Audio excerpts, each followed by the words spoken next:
بسم اللہ الرحمن الرحیم۔ سورہ اخلاص قرآن پاک کی 112ویں صورت ہے، مکی صورت ہے۔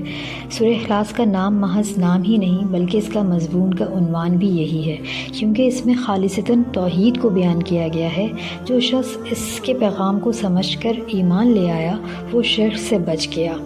اکرمہ رضی اللہ عنہ نے ابن عباس سے روایت کی ہے کہ یہودیوں کا ایک گروہ رسول اللہ صلی اللہ علیہ وسلم کی خدمت میں حاضر ہوا اور انہوں نے رسول اللہ صلی اللہ علیہ وسلم سے پوچھا کہ اے محمد، ہمیں بتائیے کہ آپ کا رب کیسا ہے جس نے آپ کو بھیجا ہے۔ اس پر اللہ تعالیٰ نے یہ سورہ مبارکہ نازل فرمائی۔ متعدد روایت میں یہ بات ملتی ہے۔ مشرکین مکہ خود اپنے بنائے ہوئے پتھروں، لکڑی، سونے چاندی کے بتوں کو پوجا کرتے تھے۔ دیوی دیوتاؤں کی باقاعدہ نسل چلتی تھی۔ کوئی دیوی بے شوہر نہ تھی اور کوئی دیوتا بے زوج نہ تھا، حتیٰ کہ ان کے کھانے پینے کی اشیاء فراہمی کا انتظام ان کے پرستار کیا کرتے تھے۔ مشرکین کی ایک بڑی تعداد اس بات کو مانتی تھی کہ خدا انسانی شکل میں ظہور کرتا ہے اور کچھ لوگ اس کے اوتار ہوتے ہیں۔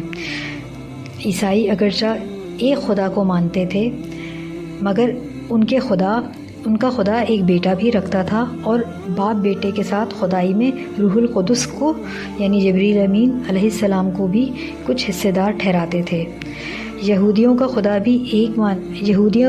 بھی خدا کو ایک ماننے کا دعویٰ کرتے تھے مگر ان کا خدا انسانی صفات سے خالی نہ تھا۔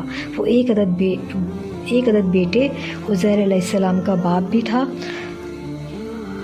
ٹہلتا بھی تھا اور اپنے بندوں سے کشتی بھی لڑتا تھا۔ ان کے علاوہ مجوسی آتش پرست تھے اور سابی ستارہ پرست تھے۔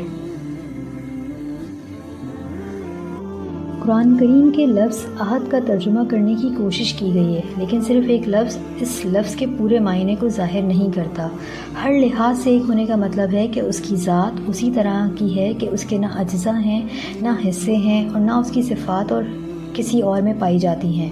وہ اپنی ذات میں بھی یکتا ہے اور اپنی صفات میں بھی۔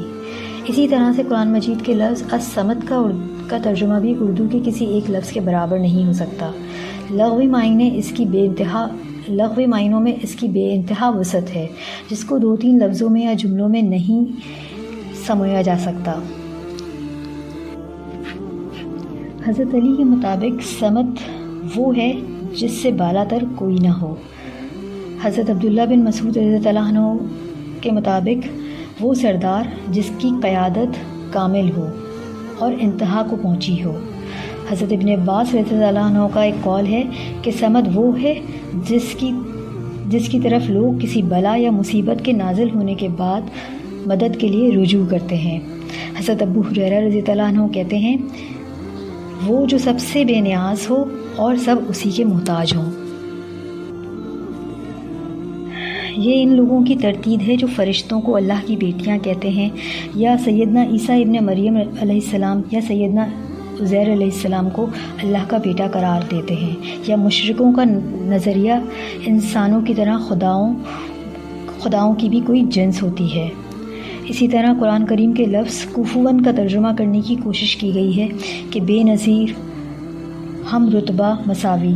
بس اس آیت کا مطلب یہ ہے کہ ساری کائنات میں کوئی نہیں ہے جو کبھی تھا نہ کبھی ہو سکتا ہے، جو اللہ کے مانند یا اس کے ہم مرتبہ ہو، جو اس کے افعال و اختیارات و صفات میں کسی بھی درجے میں متشابہت رکھتا ہو۔ وآخر دعوانا ان الحمد للہ رب العالمین۔